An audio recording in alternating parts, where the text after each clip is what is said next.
Welcome to Mornings with the Mayor. We have an important show here today, and I have with me Bill Cmorey, to my right, who's the Director of Administration, and to my left is a CFO at Finance here at Ben Salem. And we want to talk about the Homeowners Assistance Grant that just went out. And to make it perfectly clear on everyone, because they got a reduction this year in their check that they got on that homeowners grant. It went from $300 to $100. We want to explain to you why. Again, actually, last year, in the 2012 budget, this was discussed at a public meeting. It was advertised, and it was discussed a lot about that grant and why we were doing that. But we wanted anybody that didn't see that show, or it wasn't actually a show, it was a council meeting, anyone didn't see that or got the budget, we want to talk about that today. And we'll try to give you a lot of input on the reasons why that has happened. And my goodness, there's several of them. I just want to bring you up to date on one thing as we start. In my 2000, 2011, and 2012 message about the budget, I caution in there every year about the effects of the economy and if it didn't get better and what some of the ramifications were. Obviously, everybody knows where the economy has been for the last 2.5 to 3 years. So we want to discuss that with you. Hopefully, we clear up anything that you didn't realize or understand, but we're going to try to make that perfectly clear.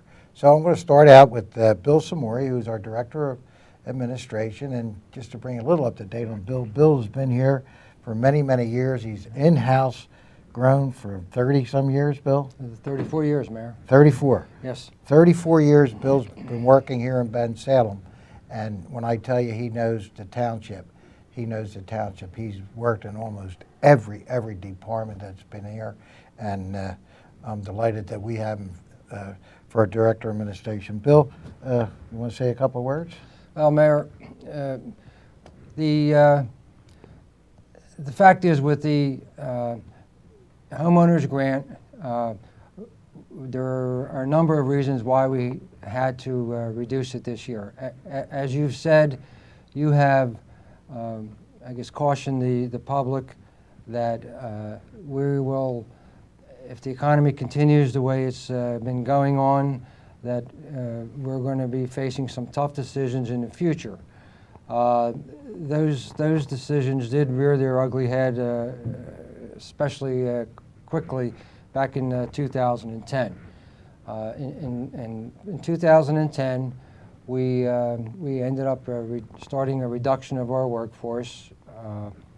We've reduced our employees, full-time employees, by 15 or 7% of our workforce. And that did occur over 2010 and 2011. We have taken care to go out and bid many services, our banking services, engineering services, and we're always trying to get the lowest cost for what we do. One of the differences between us and a business is that a business, if they have a product, they can make their product smaller. They can reduce their packaging size, and they can save expenses in that vein. We don't have a product of that nature that we can do that. If you compare us to a service industry, other service industries can reduce their services. They can cut back, give you a little less service. Again, while we are a service-oriented business, we can't cut back on the residents. The residents deserve to receive parks and recreation, police, fire, public works, snow removal. They deserve that from us, and we have to give it. That's our job to do that for these people. And unfortunately, there's not many places that we can cut. We have cut through our employees and try to reduce our workforce and provide the same amount of services with less. But the fact of the matter is it's just becoming more and more difficult each day.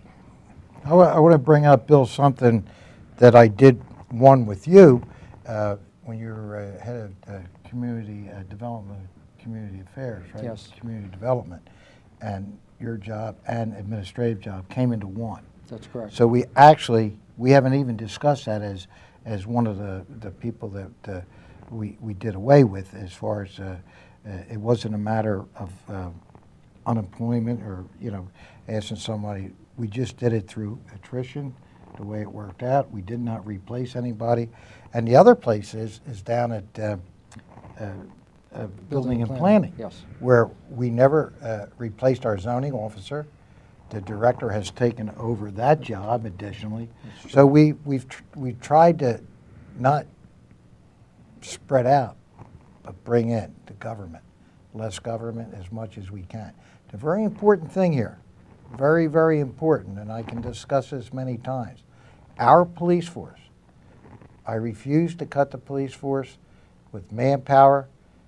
The people in this community deserve to make sure that their communities, that they're safe and the quality of life is there before the casino. The same way, we added 19 additional police officers back in 1206, I believe, yes, 1206, for those reasons, to make sure that those kind of services that Bill Cmorey was talking about, those services we have not cut. We have not. When there's a snowstorm, we're there. When there's a storm during the year, we're there. And we're going to continue to do that under any circumstance. So as we talk about the additional non-revenue that we're getting and the economy the way it is, we'll try to let you understand it. I'm going to introduce Jack McGinley, who is our CFO. And Jack's the guy that does all the numbers. Many of you call them bean counters. We like to say that we're very fortunate to have Jack here many years. Takes his job as serious as I do and Bill. And bring us a little bit up to date, Jack. Oh, thank you, Mayor. What both of you were talking about was the national economy that happened to affect us. To bring it in perspective, we have lost $2 million as an average over the past 5 years. That's a total of $10 million that we have lost because of the economy, and then that's in a revenue. So not only have we had we're trying to reduce some of our workforce and trying to reduce some of our expenses, we have actually lost a greater share of $2 million a year in our revenue. And that, like anything else, that affects you tremendously in that area. Let me just butt in for a second and make sure. I want you to know that council works very, very hard on this. Our council to work with the administration to make sure that we're doing the right thing, that by all of them working together as a team. And so this isn't just by one person's design or just the administration. Council works diligently with the administration, and I commend them for that, as they have since I've been here, and I know they will in the future. I apologize for interrupting, but I want to make sure everybody realizes that.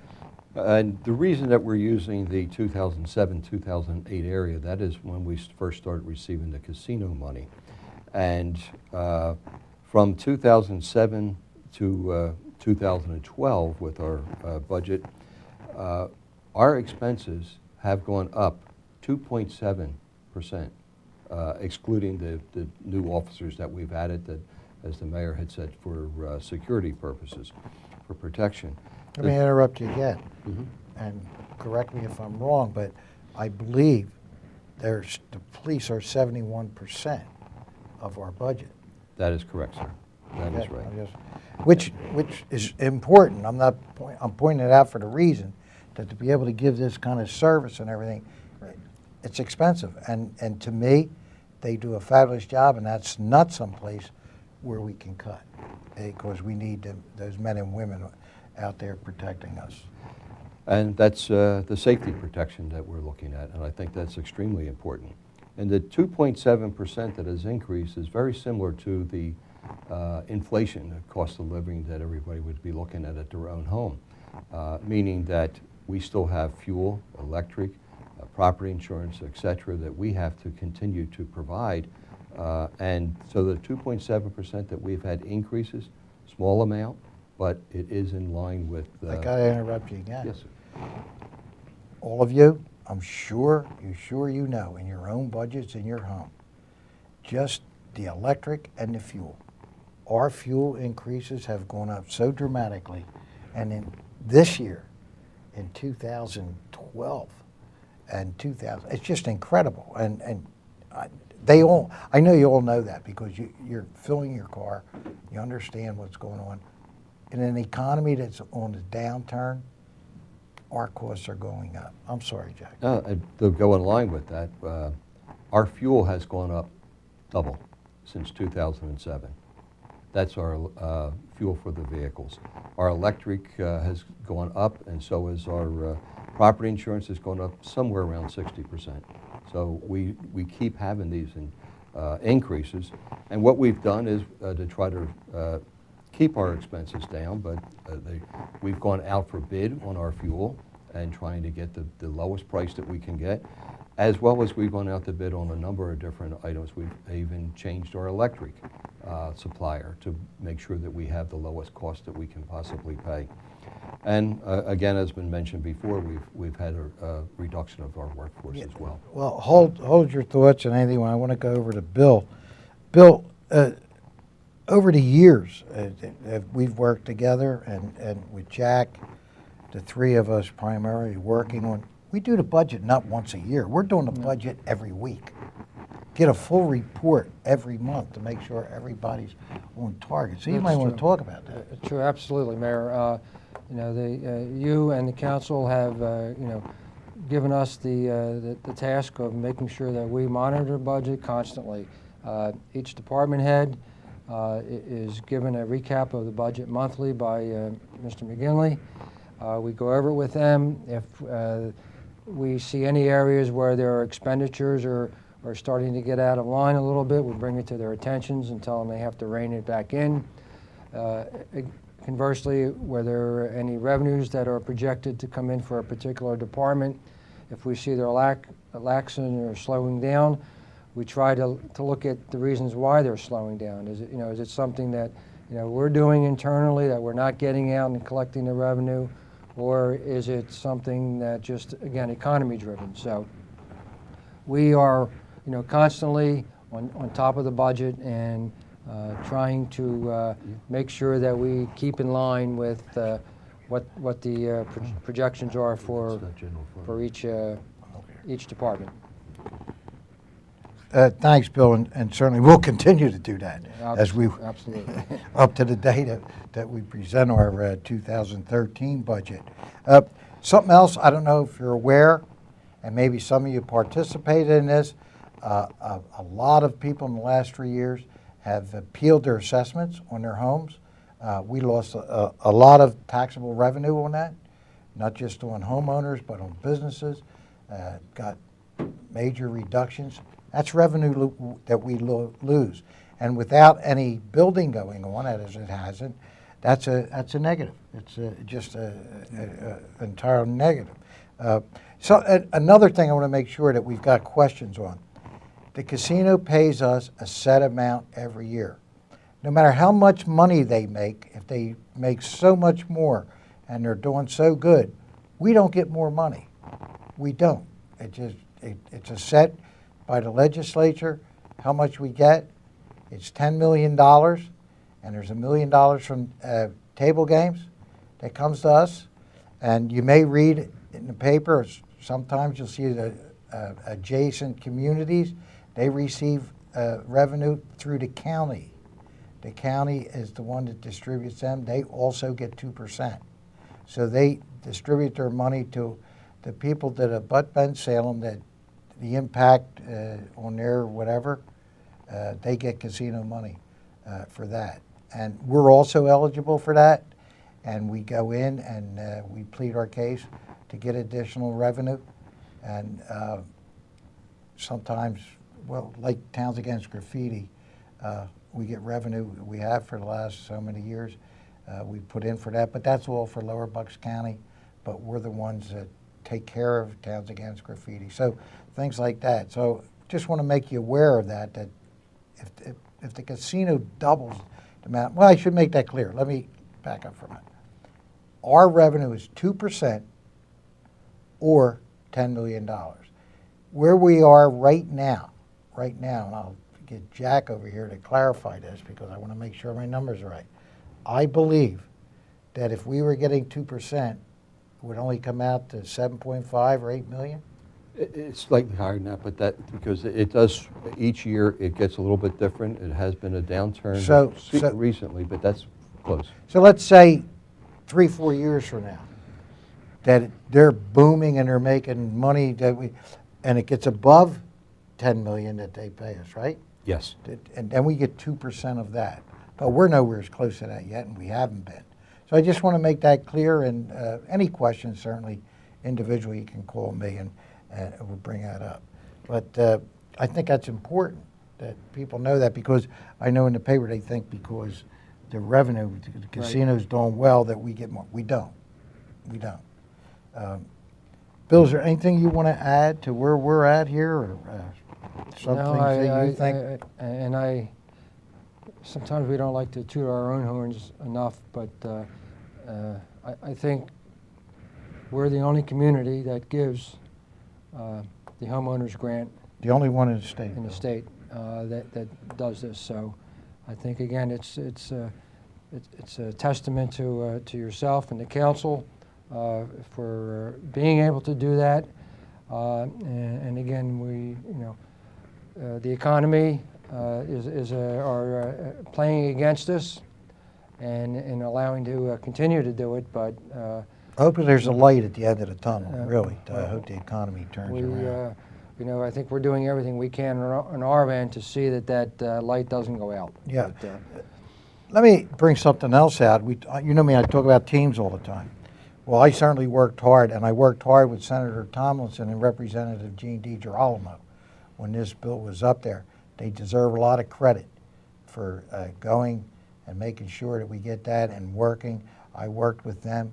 I certainly went to Harrisburg enough to try and get that, and we were successful. So Senator Tomlinson and Representative DiGirolamo deserve a lot of credit on that also. So Jack, give you the last word. Well, just in recap, as was said there, we've had $2 million every year that our revenue has gone down, and it's basically because of the economy, the national economy, shall we say, more than anything else. And the second part is we are keeping our expenses down. 2.7 is what we've had as an average increase, which again keeps in line with the CPI, the Consumer Price Index. Well, for me, I'm very proud to be here in Bensalem. I bleed Bensalem, been here all my life, and certainly is a great, great community. We'll go back to the year 2000. The Courier did a story on Bensalem. They called us Model for America, and I certainly kept that headline. I did. 2005, we were voted one of the best communities in the country to raise children. And this past year, 2012, this present year, we were voted one of the best 100 municipalities in the country to live. So I think these are remarkable, not because of us, because of everybody here in Bensalem. And believe me, we have so many people that volunteer their time to make all this successful, all of our departments, everybody working together. I believe in teams. No one person gets this done. We will continue to give you the service you deserve. And did we mention that 150 people might be eligible? No, but Why don't you mention that? we offer, as well as $100, what everybody receives. There's $150 both for senior citizens with low income, senior citizens defined as 65 and older, as well as anybody who is disabled and receiving a Social Security check. Then they would qualify, as long as they have low income as well, to get an additional $150. The max you can get, though, is the $100 plus $150. You can't get a $150 for senior and $150 for the disabled. You get one check for $150 plus the $100. What's the amount of money, Jack? $250 is the total. Now, what's the amount of money, the threshold that? $20,000. It's $20,000 plus, and you're only putting in half of your Social Security. So if you're getting, say, $20,000 as an example, say in Social Security, you'd only use 10 of that. And if you're making 10 in some of your investments or pension, you add the 10 for Social Security and 10 for your investment, that's $20,000. Unfortunately, there's a lot of people out there receiving that and filling out Yes, an there are. application. I say unfortunately because in this day and age, to receive only $20,000, I really don't know how anybody does it, especially seniors on a fixed income. As I said earlier, I hope there's a light at the end of the tunnel. Things are going to turn around, the economy. Ben Salem is positioned to do great things. You see all the open space we save and all the things that I think are pluses. And again, anybody has any questions, I'm always available. And we're here to serve. That's what we do. And we'll continue to do that. Bill, Yes, sir. thanks for being Yeah, here thank with you. me today. Thank you, Mayor. You see part of our team here in Ben Salem working for you. Till next time, everybody, God bless.